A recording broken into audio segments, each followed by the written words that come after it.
जो हैं आपके वालिद साहब बीजेपी में रहे हैं, आरएसएस से संबंध रहे हैं। बिल्कुल, जब भारतीय जनता पार्टी उन्होंने ज्वाइन की वो फाउंडर मेंबर थे, वो जेल गए। जब ये बाहर निकल के आए तो पहले ये जनता पार्टी में गए सब, सिकंदर बख्त साहब और ये सब लोग। उसके बाद सिकंदर बख्त साहब बीजेपी में गए तो वो भी बीजेपी में गए, फाउंडर मेंबर थे जिस दिन वो बीजेपी में गए। और ये मुझसे बोला कि तुम सही थे और मैं गलत था, कोई दिखा दे दुनिया में, मैं हाथ जोड़ के माफी मांगूंगा। तो 15 सीटों से जितनी भी ज्यादा सीटें आएंगी भारतीय जनता पार्टी की, वो सिर्फ और सिर्फ हलाल नहीं है मशीनें, उनसे आएंगी, क्योंकि वो हराम हैं। चुनाव की मशीनें हराम हैं, यानी कि बुरी हैं, गैर कानूनी हैं। और जहाज, हजारों करोड़ का जो जहाज खरीदा है, जो कपड़े पहने, वो सब तो जनता के पैसे से है ना। वो तो फकीर हैं। 40 साल तक जो आदमी फकीरी करे, जो भीख मांग के खाए, उसको कोई काम करना आएगा दुनिया में? कोई भी काम। फकीर को क्या होता है? फकीर को तो जो कपड़े मिल जाएं वही पहन ले। अब तो वो डिजाइनर कपड़े पहन रहे हैं। हमारी और आपकी तो नमक हरामी कौन कर सकता है? नौकर ही नमक हरामी कर सकते हैं। ये गिरिराज किशोर जी हों, चाहे कोई चीफ मिनिस्टर हो, मंत्री हो, एमपी हो, प्रधानमंत्री हो, होम मिनिस्टर हो, ये सब जनता के नौकर हैं। नौकर ही नमक हरामी कर सकता है, मालिक तो कर नहीं सकते। अब इन सेवक अगर जनता के होते तो किताब से चलते, इस किताब का उल्लंघन नहीं करते, ना एसआईआर में, और उनके साथ स्लीपर सेल्स हैं, योगेंद्र यादव साहब जैसे।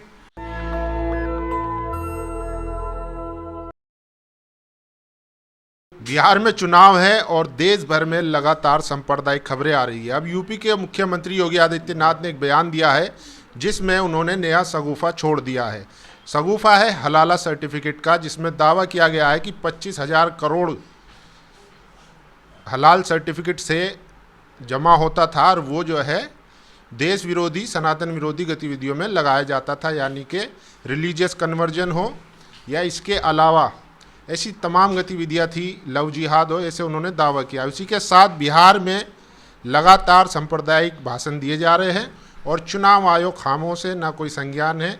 ऐसा लग रहा है जैसे फुल आज़ादी मिली हुई हो। सर, क्या कहेंगे जिस तरीके से आज देश भर में जो वीडियोज़ निकल के आ रही हैं सांप्रदायिक, चाहे वो दलितों पर हो, पिछड़ों पर हो, मुसलमानों पर हो, और बिहार में चुनाव भी है, तो क्या माहौल बनाया जा रहा है? और यूपी के सीएम जो हैं वो तो अपना मुखर होकर बोल ही रहे हैं। बिहार में गए थे तो बुरखे पर उन्होंने भाषण दिया था और अब नया शगुफा छोड़ दिया हलाल सर्टिफिकेट का। इस पर क्या बोलूँ मैं? हलाल सर्टिफिकेट देता कौन है? 2-3 तंजीमें ही है ना जो दे रही हैं भारत में हलाल सर्टिफिकेट। एक अरशद मदनी साहब की, महमूद मदनी साहब की ये जमीयतें, और एक आध और हैं कोई, यही लोग तो दे रहे हैं हलाल सर्टिफिकेट। ये लोग तो स्वयं आरएसएस के मेंबर्स हैं, जमात वाले। तो ये तो मिल बांट के ही पैसा खर्च या डिस्ट्रीब्यूट होता होगा। कौन सा अरशद मदनी साहब पूरा का पूरा पैसा ले जाते होंगे? तो योगी जी तो खुद उसका फ़ायदा उठाते होंगे उस पैसे का। जो आम व्यक्तियों को की जेब से पैसा जा रहा है, तो ये तो इनका बहुत अच्छा है। एक पन दो काज, एक तो मुसलमानों को बुरा कहने के लिए प्रयोग करो और अपने ही लोगों से ऐसे काम कराओ जो अपने ही लोग हैं। ये मदनी ब्रदर्स एंड मदनी चाचा भतीजा तो इन्हीं के लोग हैं, तो इन्हीं के कार्यकर्ता ये काम कर रहे हैं। पकड़ के जेल क्यों नहीं भिजवा देते? भाई राजनीतिक फ़ायदा उठाने की चेष्टा करते रहेंगे।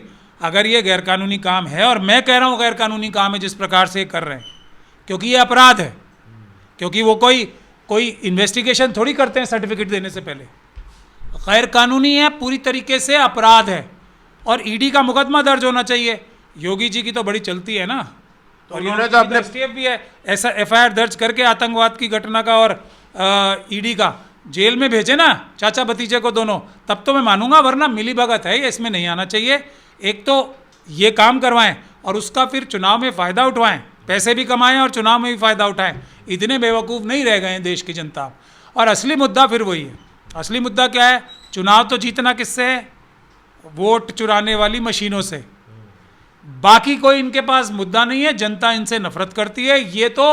ये सब चीज़ें करके ये बहाने बताते हैं कि देखिए हम चुनाव, हमने हलाल सर्टिफिकेट बोल दिया, उससे जीत गए, बुरके के बारे में इशू कर दिया, इससे उठ गए। बिहार की जनता बहुत समझदार है। अगर मशीनों से चुनाव नहीं होता तो बीजेपी की 15 सीटें ज़्यादा नहीं आती, 15 सीटें, क्योंकि अब उन्हें 101 ही सीटें मिली हैं लड़ने के लिए। तो 15 सीटों से जितनी भी ज़्यादा सीटें आएंगी भारतीय जनता पार्टी की, वो सिर्फ और सिर्फ जो हलाल नहीं है मशीनें, उनसे आएंगी, क्योंकि वो हराम हैं। डेमोक्रेटिक सिस्टम के लिए चुनाव की मशीनें हराम है, यानी कि बुरी हैं, गैर कानूनी है, असंवैधानिक है, पूरी दुनिया में है और यहाँ भी है। तो फिर ये जो चुनाव किया जा रहा है, इतना पैसा खर्च किया जा रहा है, ईवीएम मशीनों से ही जाहिर सी बात है वोटिंग होनी है, और आप कह भी रहे हैं, दावा भी कर रहे हैं, तो क्या जनता को ये चीज़ मालूम नहीं है? जनता को सब मालूम है। जनता इतनी ज़्यादा संख्या में जाके वोट दे रही है मशीनों को हराने के लिए, क्योंकि हमने जनता को समझाया है ना कि इतनी ज़्यादा संख्या में जाके जो भी आरएसएस और बीजेपी के खिलाफ कैंडिडेट खड़े हैं उनको वोट दो कि मशीनों द्वारा बढ़ाए गए वोट भी कम पड़ जाएं भारतीय जनता पार्टी को जिताने के लिए। लेकिन फॉर्मूला मैंने आपको बता दिया है, 15 सीटों से एक भी सीट जो ज़्यादा आती है वो मशीनों की सीट है, भारतीय जनता पार्टी की सीट नहीं, बीजेपी की सीट नहीं है ही नहीं। फिर मोदी जी का जो करिश्मा है उसका क्या?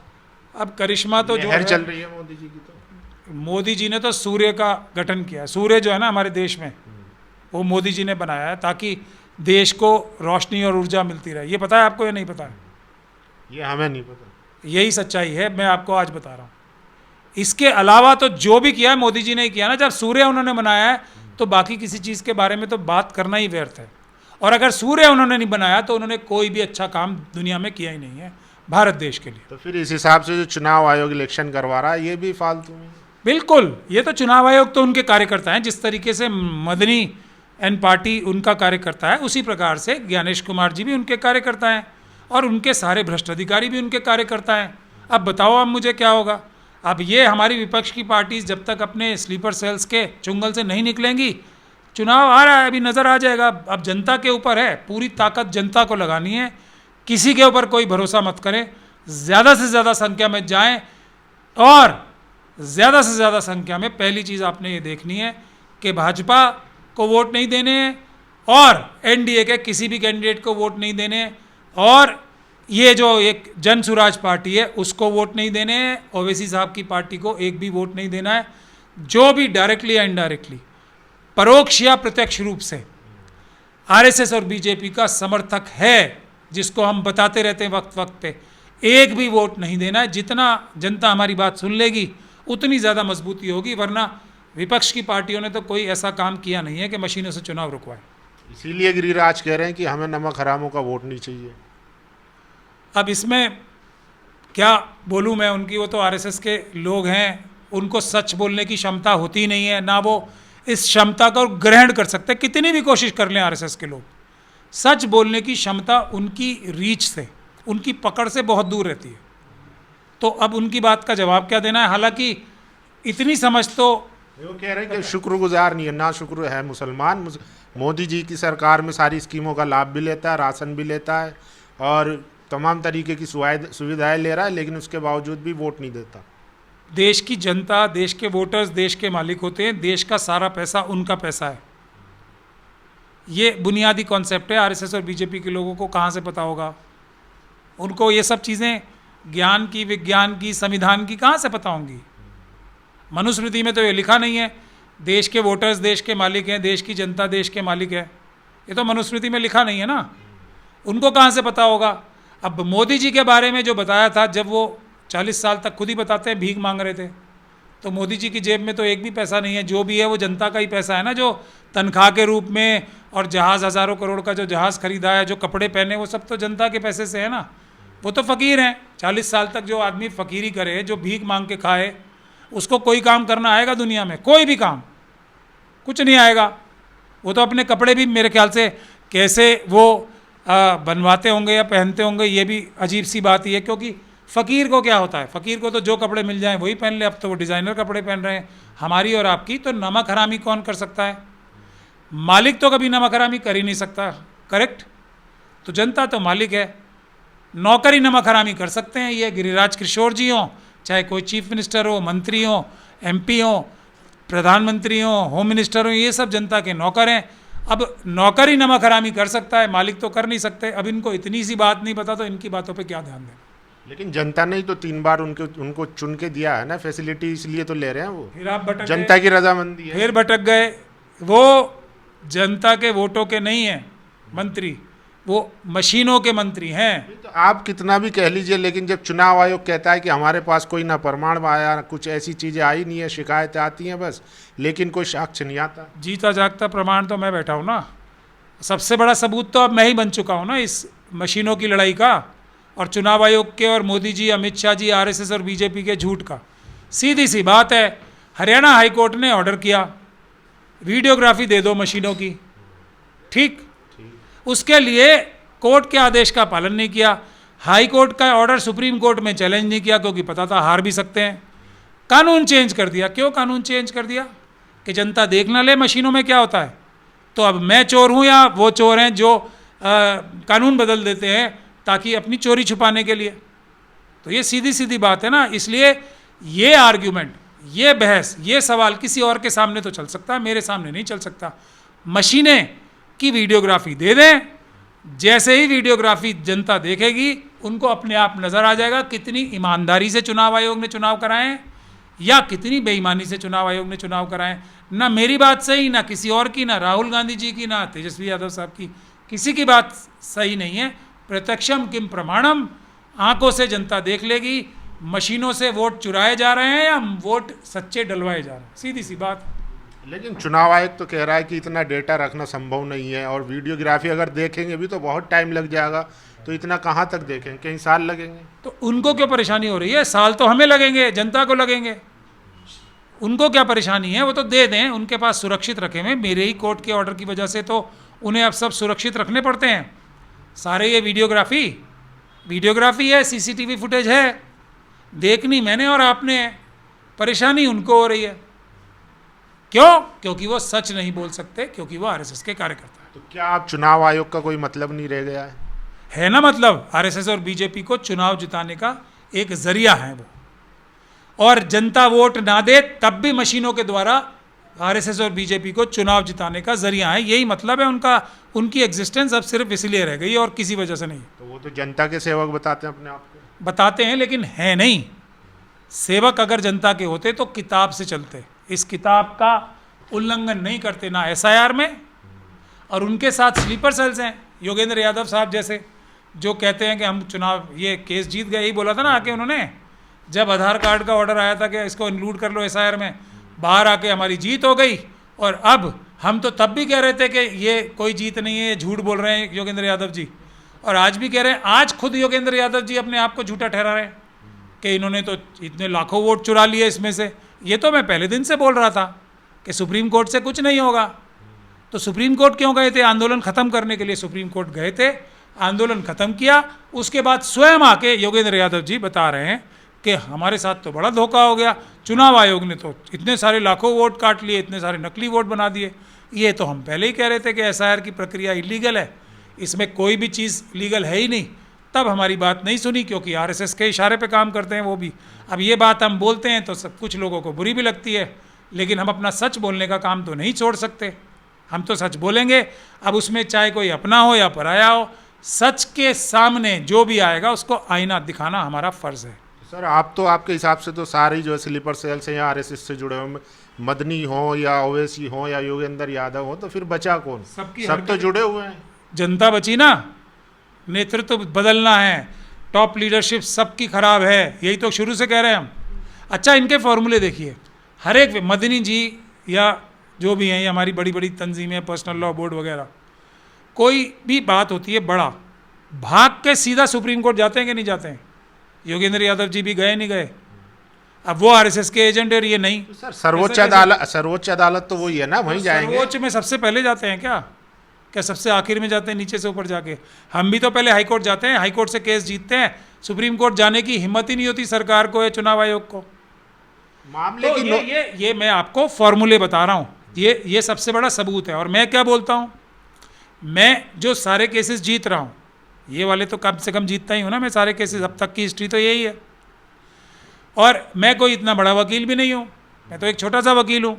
ये तो सबसे बड़े बड़े वकीलों को लेके जाते हैं कि नहीं जाते हैं? अब ये कोई केस जीतते भी नहीं है। तो मतलब क्या निकला? कोई एक साधारण वकील जाके मुझ जैसा भी केस जीत सकता है अगर ईमानदारी से लड़े, तरीके से लड़े कि सीधे सुप्रीम कोर्ट ना जाए। अब हम क्या बोलते हैं, और सुप्रीम कोर्ट के बहुत सारे जजेस भी बोल चुके हैं कि सीधे सीधे हमारे पास मत आओ, पहले नीचे की अदालतों में जाओ। सीधे सीधे कौन जाएगा? जो आरएसएस के कहने पे जाएगा। तो अब ये फॉर्मूला है, चाहे योगेंद्र यादव जी इसमें पूरे उतरें, चाहे मदनी जी। और उसके बाद हारने के बाद जीत बताते हैं। मदनी जी ने नहीं बताया कि बाबरी मस्जिद का केस हम जीते हैं। योगेंद्र यादव जी ने एसआईआर का केस नहीं बताया कि हम जीते हैं, बताया ना। तो उसके बाद बाबरी मस्जिद तो कहीं है ही नहीं, नज़र ही नहीं आती। और चुनाव आयोग में एसआईआर का केस जीतने के बाद योगेंद्र यादव जी खुद ही कह रहे हैं कि इतने सारे वोट चोरी हो गए। तो और कैसे? मैं तो तथ्यों के आधार पर बात करता हूँ। इसका कोई जवाब है तो आ जाएं आपके सामने डिबेट में, मैं उनको साबित कर दूंगा कि वो सच्चे हैं, मैं सच्चा हूँ। ऐसे सर एक, और अगर क्योंकि हमारे लोग हैं तो हम इनको बुरा ना कहें, ये बुरी बात है, ये अच्छी बात नहीं है। हम तो इशू के ऊपर बोलते हैं, हम कार्य के ऊपर बोलते हैं, व्यक्ति के ऊपर नहीं बोलते कुछ। कल योगेंद्र यादव जी कोई अच्छा काम करेंगे, मैं अच्छा बोलूंगा। अभी तो वो आरएसएस के कहने पे ही काम कर रहे हैं। योगेंद्र यादव जी ने सबसे बड़ा भीतरघात किया मशीनों के खिलाफ, जो हम लड़ाई लड़ रहे थे उसमें। वो बोलते हैं कि मशीनें सच्ची हैं, तो इससे बड़ा झूठ कुछ दुनिया में हो सकता है? आप देख लो, और कौन सा सबूत चाहिए? तो सर ऐसे तो एक वीडियो आपकी भी वायरल हो रही है जिसमें आपको कहा जा रहा है कि आप भी जो हैं, आपके वालिद साहब बीजेपी में रहे हैं, आरएसएस से संबंध रहे हैं। बिल्कुल, भारतीय जनता पार्टी में अगर मेरे पापा भी रहे, मेरे वालिद भी रहे, जिनकी मैं बहुत ज़्यादा इज्जत करता हूँ, तो मैंने उनका भी साथ छोड़ दिया। मैंने ये उसी वीडियो में ये भी आपको नज़र आ रहा होगा ना।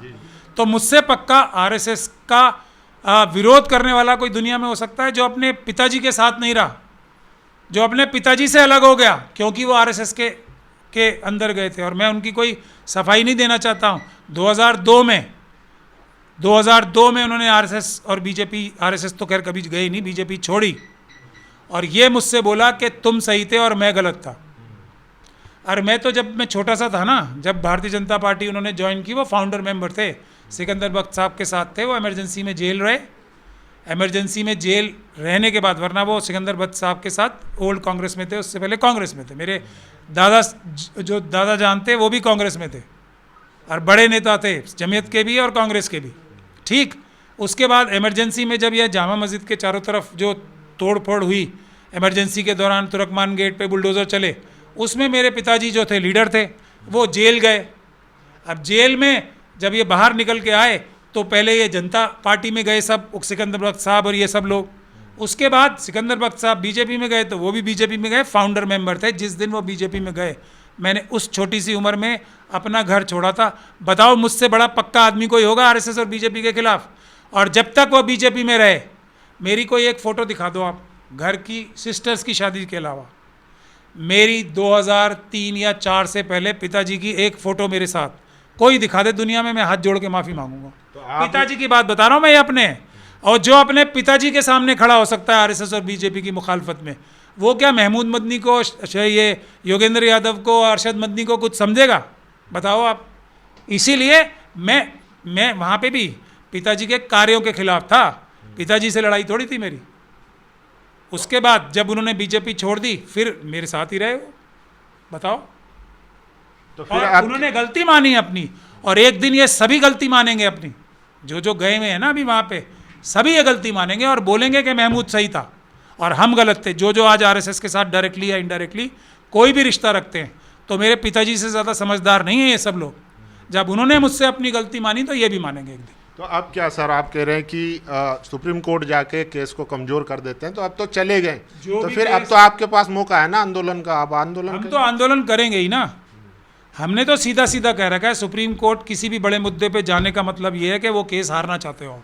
सीधा जाओ, तैयारी करके जाओ। हम भी गए ना सुप्रीम कोर्ट, लेकिन जिंदा वापस आए, हारे नहीं। सुप्रीम कोर्ट ने हमें लिबर्टी दी कि जाओ आप सारी अदालतों में केस फाइल करने की, हम इजाज़त दे रहे हैं आपको।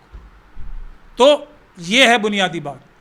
अब इसके अलावा सब मिथ्या है, ज़बान से तो कोई भी कुछ बोल सकता है। सबूतों पे विश्वास करना चाहिए, वही सच्चाई का सबसे बड़ा सबूत होते हैं कि टेबल पे लाके किसने क्या रखा। मैंने तो पंजाब हरियाणा हाईकोर्ट का ऑर्डर लाके रखा टेबल, मैंने ये ऑर्डर लाके टेबल पे रखा जनता के लिए कि अब के बाद सारी वीडियोग्राफी होगी सब चुनावों की, एक एक ईवीएम का, 6 महीने पहले से चुनाव शुरू होने के और चुनाव खत्म होने के बाद तक एक एक क्षण हर एक ईवीएम मशीन का वीडियो रिकॉर्डिंग होगा। ये मेरा कंट्रीब्यूशन है। सारी पॉलिटिकल पार्टीज़ का मिलके क्या कंट्रीब्यूशन है ये बता दो। योगेंद्र यादव जी का क्या कंट्रीब्यूशन है वो बता दें। डेटा तो कोई भी अपने 10-20 लोग लगा के कोई भी बता सकता है। आप लोग वो तो कह रहे हैं कि हमने चुनाव आयोग को एक्सपोज कर दिया है उसी के आंकड़ों से, पिछले 2003 में जो SIR हुआ था। मैं यही तो कह रहा हूँ, आंकड़े के लिए तो आप जैसे लोगों को बिठा लो, आंकड़े बता दो। रिजल्ट क्या आया आंकड़े बताने का? चुनाव आयोग बेईमानी कर रहा है, ये तो देश का हर व्यक्ति कह रहा है, छोटे से छोटा बच्चा कह रहा है, वोट चोर गद्दी छोड़। इन्होंने कौन सी तोप चला ली है कह के? रोका कैसे? एक्सपोज तो जनता खुद ही जानती है, जो एक्सपोज है उसको क्या एक्सपोज करते हो आप? जनता खुद बोल रही है वोट चोर गद्दी छोड़। कोई योगेंद्र यादव जी के कहने से बोल रही है? बताओ आप, योगेंद्र यादव जी को आता क्या है? जनता से ज़्यादा आता है तो मुझे बता दो। लेकिन टेबल पे क्या रखा उन्होंने लाके बताने के अलावा कि हाँ वोट चोरी हो रही है, वो तो सबको पता है ना। उसका सोल्यूशन, वोट चोरी रोकी कैसे? योगेंद्र यादव जी ने एक वोट कहीं दुनिया में रोका है तो बता दें आके, वो क्या कंट्रीब्यूशन है उनका। इसी तरीके से मदनी साहब ने, दोनों मदनी साहब ने एक केस जीता है, कोई आके तो मुझे बता दें कि ये उनका कंट्रीब्यूशन है। बाबरी मस्जिद का केस जीता, बाबरी मामले में उन्होंने कहा जो हमारे प्रूफ थे जीता, लेकिन जो हम चाह रहे थे वो तो प्रूफ हो गया ना। बिल्कुल वही हो गया जो वो चाह रहे थे। बाबरी मस्जिद तोड़वाना चाह रहे थे, टूट गई, बिल्कुल वही हुआ। बाबरी मस्जिद का केस तक वो हारना चाह रहे थे, हार गए, बिल्कुल वही हो गया वो चाह रहे थे। अलीगढ़ मुस्लिम यूनिवर्सिटी का केस बोलते हैं जीत गए, वो भी हारे। अभी वक्फ बोर्ड का चेयर बाहर केस जो था, वक्फ बोर्ड का जो केस था, वो सब निकल के बोल रहे थे ना, जब तक के मैंने प्रेस कॉन्फ्रेंस करके नहीं बोला हारे हैं, झूठ बोल रहे हैं। सब तो जीत डिक्लेयर कर रहे थे ना अपनी, और अब क्या हो गया? नहीं नहीं हम तो हार गए। ये योगेंद्र यादव जी का पैटर्न है कि नहीं है? तो आरएसएस का जो कार्यकर्ता होता है वो अपने कामों से पकड़ा जाता है, और हम पकड़ते हैं, हम एक्सपोज करते हैं, बाकी तो जनता के ऊपर है। जिस दिन जनता ने मेरी बात सुननी शुरू कर दी, देश का सही दिशा और दशा तय हो जाएगी, क्योंकि मैं ईमान वाला अम्बेडकरवादी हूँ। चलिए, शुक्रिया सर हमसे बात करने के लिए। तो ये थे महमूद प्राचा साहब, सुप्रीम कोर्ट के वकील है और तमाम मामलों में सुप्रीम कोर्ट में लड़ भी रहे हैं, चाहे EVM हो या वोट चोरी हो। बाकी आप लोगों की क्या राय है, अपनी राय जरूर दीजिए। शुक्रिया। नेशनल दस्तक की आपसे गुजारिश है कि अगर इसको बचाना चाहते हैं तो नेशनल दस्तक को सब्सक्राइब करने के लिए रेड कलर के सब्सक्राइब बटन को दबाएं, फिर बेल आइकन की घंटी दबाएं। नेशनल दस्तक को बचाने के लिए बहुत जरूरी है कि हर खबर को शेयर करें, लाइक करें, कमेंट जरूर करें।